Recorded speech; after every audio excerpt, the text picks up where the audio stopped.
अस्सलामुअलैकुम वरहमतुल्लाहि वबरकातुहू। सबसे पहले हम जो आज आप अपने घरों के काम जो यहाँ छोड़ के आए हैं, मैं जो अपने घर से इतने दूर आई हूँ, इसका सिर्फ एक ही मोटिव है और एक ही मिशन है, वो है कि हम अपने आप को और बेहतर कैसे बनाएं, अल्लाह से ताल्लुक़ और कितना बेहतर बना सकते हैं, और थोड़ी बहुत मेरी लाइफ चेंजिंग एक्सपीरियंसेस और जो मेरी थोड़ी बहुत जर्नी रही है मैं आपसे शेयर कर सकूं। तो हम कोशिश करें कि जो हम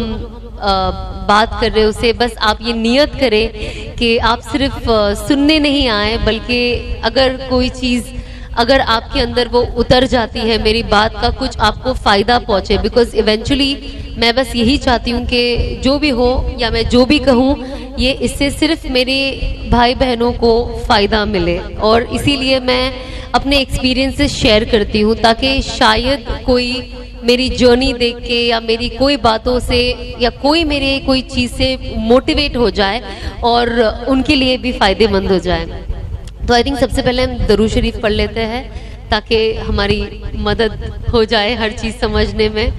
बिस्मिल्लाहिर्रहमानिर्रहीम। अब मैं इसमें ज़ोर से नहीं पढ़ूंगी, आप लोग अपना एक जो भी दरूद शरीफ आपको मुनासिब लगे आप पढ़ ले।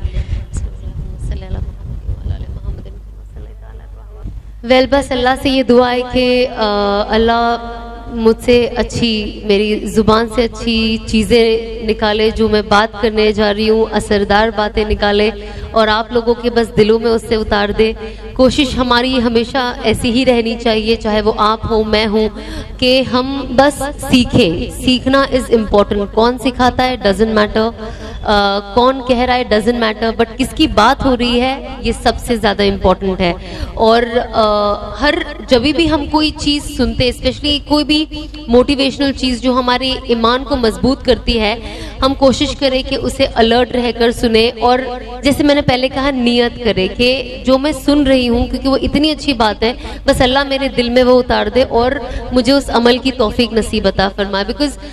उस चीज़ की जो एक फ़िक्र होती है ना, वो हम सब में होनी चाहिए, क्योंकि हम सभी जानते हैं, सब हमेशा बड़े बड़े उलमा कहते आए हैं, मैं भी वही चीज़ कहूँगी कि दुनिया फना होने वाली चीज़ है। हमारा एग्जिस्टेंस, हम इस दुनिया में हो नहीं हो कोई वैल्यू नहीं रखता, दुनिया फिर भी वैसी चलनी है। लेकिन अल्लाह ने अगर हमें मौका दिया है इस दुनिया में आने का और हमें इंसान बनाया है, तो जाहिर सी बात है हमसे वो कुछ काम लेना चाहता है, वरना इतने सारे जानवर शायद हम उस मखलूक में होते, पर अल्लाह ने हमें कोई जानवर नहीं बनाया बल्कि एक इंसान बनाया, तो बेशक वो हमसे कुछ काम लेना चाहता है। और उससे भी ज़्यादा ज़रूरी कि अल्लाह ने हमें ईमान में रखा है। अब हमें हम ईमान वाले घर में पैदा हुआ है, पैदाइशी ईमान हमारे साथ है, हमें उसे अलग तरीके से ढूंढना या जाके इस्लाम क्या होता है, जो लोग बिल्कुल नहीं जानते इस्लाम के बारे में, हमें उतना स्क्रैच से काम नहीं करना पड़ता है, क्योंकि अल्हम्दुलिल्लाह बचपन से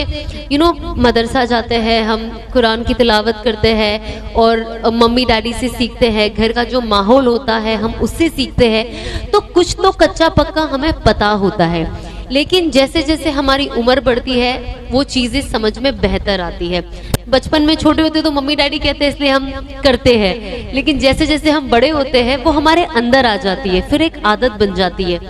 और कुछ वक्त के बाद वो करना मोहब्बत बन जाती है। अब ऐसा लगता है ये नहीं करे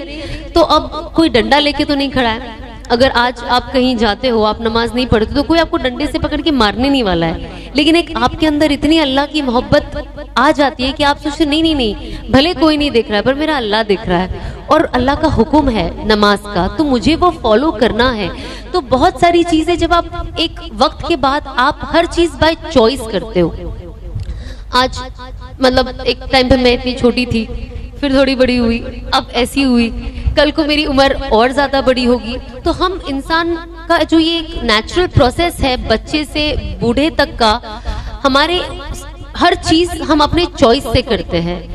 आज जब हम बड़े छोटे होते हैं तो ऑफकोर्स सबका कंट्रोल होता है, पेरेंट्स का होता है, घर में बड़े भाई बहनों का होता है एग्जाम्पल, लेकिन जब आप बड़े हो जाते, शादी हो जाते, तो कहीं ना कहीं एक फ्री विल होता है आपके पास, लेकिन आप उस फ्री विल का कैसे यूज करते हो वो बहुत ज्यादा जरूरी है।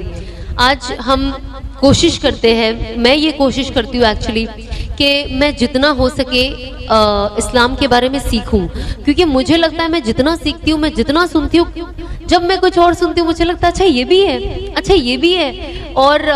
स्पेशली जब घर में हमारे तालीम होती है रोज, और जब हम हिस्ट्री सुनते हैं, मुझे वैसे स्कूल में हिस्ट्री इतनी पसंद नहीं थी by the way, you know, मुझे बहुत बोरिंग लगता था, मुझे बहुत ही नींद आती थी जब मैं हिस्ट्री पढ़ती थी। पर जब से यू नो मैं मतलब एक प्रॉपर तरीके से फॉलो करने की कोशिश कर रही हूँ इस्लाम, अब मुझे हिस्ट्री इतना ज्यादा पसंद है कि मैं बता नहीं सकती हूँ। मैं घड़ी घड़ी मेरे हस्बैंड को बोलते ही रहती कि आप मुझे कुछ बताए, कुछ बताए, कुछ बताए, और कुछ बताए, और कुछ बताए, यू नो, इसके पहले क्या हुआ था, इसके साथ क्या जुड़ा था। और बेशक टफ है, बिकॉज जब नाम जुड़ते हैं और काफी बड़े बड़े नाम होते हैं एक्चुअली, यू नो, जब आप थोड़ी हिस्ट्री पढ़ते हो तो मैं नाम में इतनी कंफ्यूज हो जाती हूँ। मैंने कहा बहुत ही बड़े बड़े नाम है ये, लेकिन कोशिश करती हूँ कि मैं सीख जाऊं। और जब भी मुझे सिखाते हैं मैं सोचती हूँ या अल्लाह ये जो भी बोल रहे बस मेरे अंदर उतार दो, मतलब मेरा दिमाग इतना शार्प कर दो कि मैं ये सब सीख जाऊं और समझ